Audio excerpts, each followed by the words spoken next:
আসসালামু আলাইকুম, সবাই কেমন আছেন? সকলকে জানাচ্ছি নতুন বছরের শুভেচ্ছা, হ্যাপি নিউ ইয়ার। বর্তমানে আছি আসলে ব্রুনাইয়ের রাজধানী, যেটি আসলে রাজধানী বান্ডার সেরিবেগুয়ান, এই বাস স্ট্যান্ডে।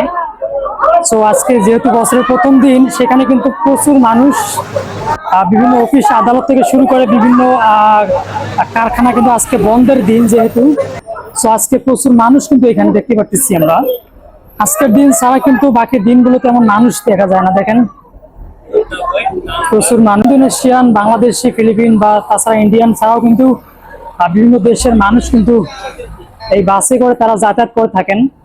সাধারণত এই দেশের লোকালেরা যারা আছে তারা কিন্তু বেশিরভাগই তারা তাদের নিজস্ব গাড়ি আছে, ট্যাক্সি আছে, তারা কিন্তু সেখানে করে তারা যাতায়াত করে থাকে। বেসিক্যালি বাহিরের দেশ থেকে যারা এখানে আসে কাজের জন্য বা অন্যান্য কাজের ক্ষেত্রে, তারাই কিন্তু বেশিরভাগ এই বাসে করে কিন্তু যাতায়াত করে থাকে। দেখতেছেন প্রচন্ড কিন্তু রোদ।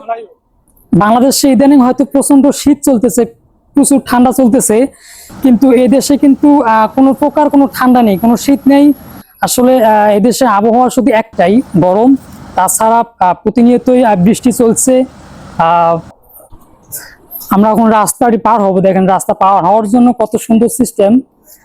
আপনি যদি রাস্তা পারাপারের সময় যদি কোনো গাড়ি আসে, আর সে গাড়ি কিন্তু অটোমেটিক তার কিন্তু দাঁড়িয়ে, কেননা এই দেশের প্রত্যেকটি রাস্তার সাথে কিন্তু এরকম কিন্তু সিগন্যাল দেওয়া আছে, যে সিগন্যাল অতিক্রম করে কিন্তু মানুষ আসলে যাতায়াত করে থাকেন।